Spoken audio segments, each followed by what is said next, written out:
Hello guys! Welcome to my channel again. Well, ang topic natin ngayon is tungkol sa YouTube settings na kailangan malaman, especially sa mga small YouTubers. Maybe some of us hindi pa aware gaano makatulong ang channel account settings natin. Maybe some of us also hindi nagbibigay importansya sa accounts channel settings natin. However, ang channel settings natin ang nagbibigay tulong to grow more our channel. So now ituturo ko sa inyo how to adjust your YouTube settings into more specific, especially ngayong 2020.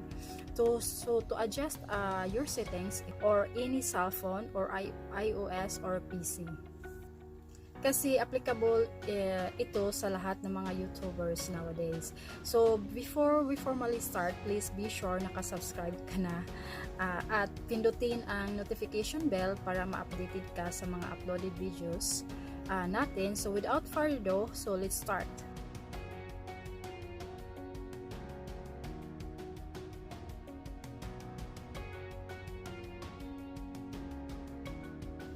To those using cell phone, just open first your Chrome or any default browser sa cell phone nyo. So first, pumunta kayo sa desktop site o sa cell phone nyo while opening sa youtube.com. So then, open your YouTube studio. So then, ilagay nyo yung channel name at may nakita kayo ng mga keywords. So after that one, for example, ilagay ko yung keywords Mariam Armero vlogs or tips and tutorial.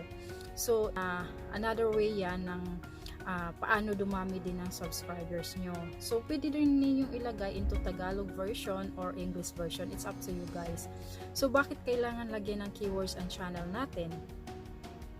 Ang keywords channel settings kasi, ito yung keywords na kapag search sa ibang tao na may chances lalabas or may probability na may makikita yung channel name nyo. So, for example, nag-search ang YouTube ng algorithm. So, may mga chances na makita yung channel nyo o channel ko pag i-search ng YouTube algorithm. So, ang chances niya, so ang malaking chances, yung mga uploaded videos nyo is makikita as well. So, marami siyang mga advantages pag ilagay nyo yung channel settings nyo in a precise way.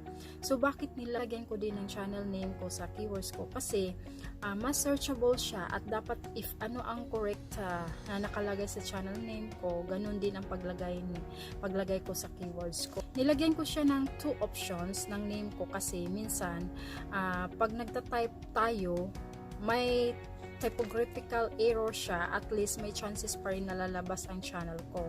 So, if anong niche nyo, ilagay nyo din yung sa keywords kasi importante din siya guys. So, sa country nilagay ko siya ng Philippines kasi hindi naman forever andito ako sa bansa ngayon na andito ako nagtatrabaho presently. So, next is advanced settings natin.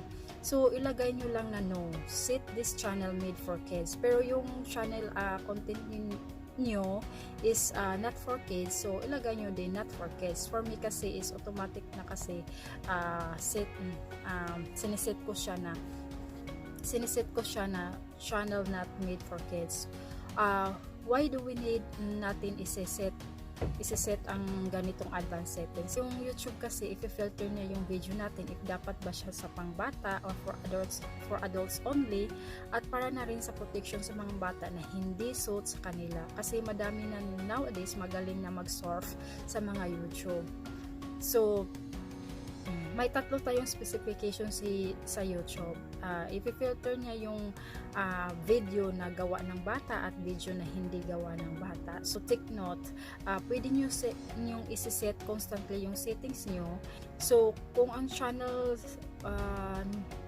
for example, yung aking channel is for adults, so automatic na nakaset na siya na no to kids kasi yung ages majority nanonood kasi sa akin is from 18 to 45 and above. So hindi siya ginagawa para sa pangbata. So siniset ko na as constant lang talaga siya na for adults. Pero pwede pa rin i-watch sa mga kids. So, then yung third option, I want to review. It's up to you, baka yung iba sa inyo, para talaga sa pangbata. So you can set as well, but if not necessary, wag nyo na lang isiset. The next, subscriber count. I-check nyo lang display kung papayag kayo na makita na gaano kadami ang mga subscribers nyo. So it's up to you. Kung ayaw nyo naman, so wag nyo i-check yung naka-display dyan. So next, yung branding. Ang nakalagay sa akin is yung entire video. Bakit? Kasi kung papayag ako na nakalagay lang siya from start till end, but if you like, lagyan nyo din ng timings, you can set as well. So future eligibility, na makikita nyo sa default features na enabled ko na siya. So baka some of you guys hindi pa nakaset ang enable, so you can do it now.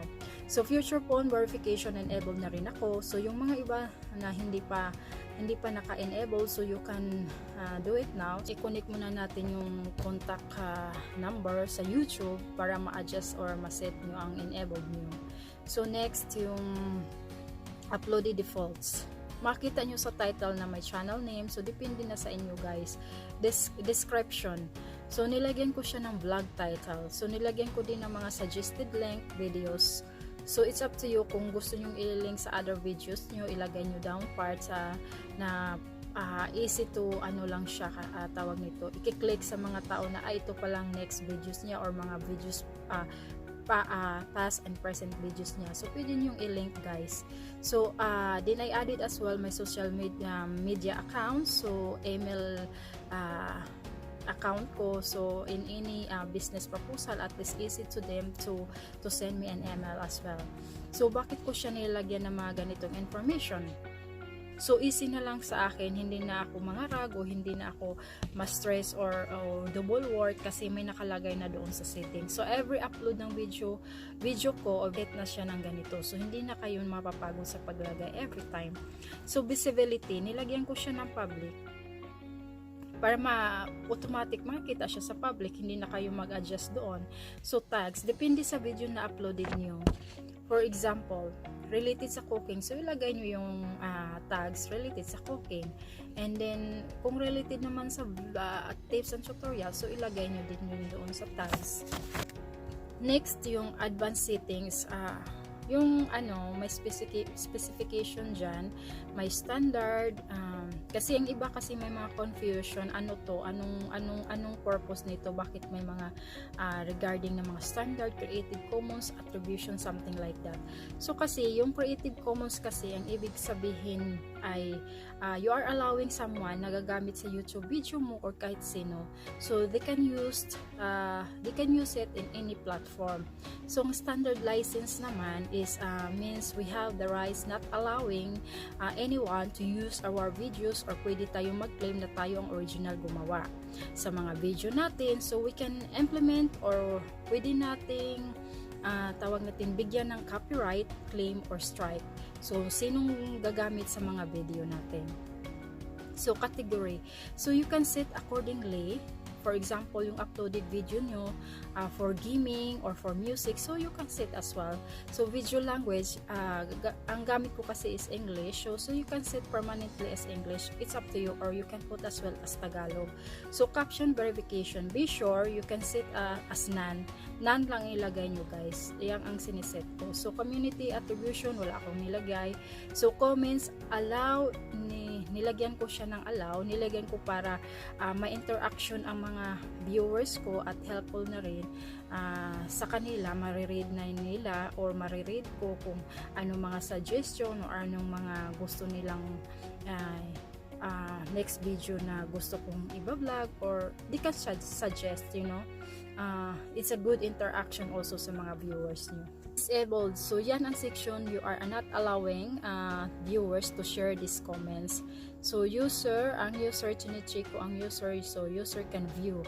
So then yung monetization, sa mga hindi pa yung monetize, yung iba hindi pa monetized, I hope makatulong sa inyo na kahit papaano, you can see the type of ads. So I check all para maraming opportunity at iba't ibang ads na makapasok sa video nyo. So take note guys, ang ginawa kong example yung other channel ko para makita sa iba. Kasi pag ginamit ko yung settings sa new channel ko sa Mariam Armero Vlogs, so wala lahat doon, pati yung monetization. So yung isa kong channel is monetize, so yun ang ginamit ko munang settings na ma-share ko sa inyo kung paano ko ginawa yung mga settings ko doon. So yung location of video ads, ayun, may permission for my tawag nito, permission sa channel name ko. So gusto ko ako lang mag-control sa channel ko, so wala nang ibang channel na nagle-link sa akin. For example lang, pero yung akin kasi is meron akong nilagay doon, nakalink siya sa other channel ko, which is Jean's Kitchen. So nilagyan ko siya, may karapatan yung other channel ko to link my other channel as well. So it depends upon you guys. Pero pag wala kayong mga legit channel na inaalagaan nyo or tawag nito, nilalagyan nyo ng video, so not necessary na lagyan nyo ng link channel nyo. So sa community automated filters, so moderator, you can add a specific channel name na gusto nyo iset constantly para pag nag-visit yung mga tawag nito, mga viewers, especially sa live streaming nyo or sa premiere nyo, so automatic may jacket na siya or makulaya na siya kaagad. So if you don't like naman, so it's up to you, you can delete as well. So you can delete, you can remove. So dahil pahirapan na ngayon paglagay ng moderator, so ang gawin nyo, second option na lang is i-copy nyo yung URL channel sa user, then copy paste na lang siya doon sa setting. So another thing guys is approve users. Ito yung specific channel na gusto mo ilagay lang sila as a VIP mo sila, so makita sila kaagad if they like to comments kung nagla-live ka or nagpe-premiere ka. So nilalagyan mo sila ng, for example kasi may settings ngayon na pag nagla-live ka or nagpe-premiere ka, pwede mong pindutin na pin. Ipipin mo sila para pag every time nagme-message sila, automatic sila ang lumalabas doon na makulayan sila na highlighted yung mga comments nila. So hidden users, dito ibablock ang channel or YouTube, mga YouTuber na medyo stress ka every time. So especially if always nagbubully sa iyo or nagko-comments ng mga anything na bad, so it's up to you, pwede nyo silang ibablock. Sa akin kasi hindi ko siya nilagyan kasi I value the negative mind and attitude. Sila kasi yung bridge or instrument na maging talk of the town ka sa video mo or channel mo, kasi sila kasi yung maiingay. So I love them, it really helps sa marketing ng channel mo or channel ko. So this is how I deal with negative people. So next, black words, so you can block the words. So kung ayaw mo ng ganitong lalabas na sa live streaming mo o sa premiere mo, so magta-type ka lang ng mga words na mga something na mga ayaw mo, so automatic makikita doon sa live streaming sa premiere na black siya, parang something ganun, hindi siya nag-hidden lang siya. So pero I believe naman na politeness and consideration to others is like investing a small penny and getting dollars back. And it creates an effective interaction with friends as well,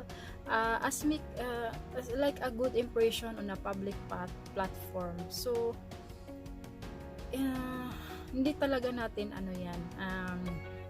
hindi talaga natin mapi-please lahat na may mga ganung mga behavioral interaction sa buhay natin. So it's normal.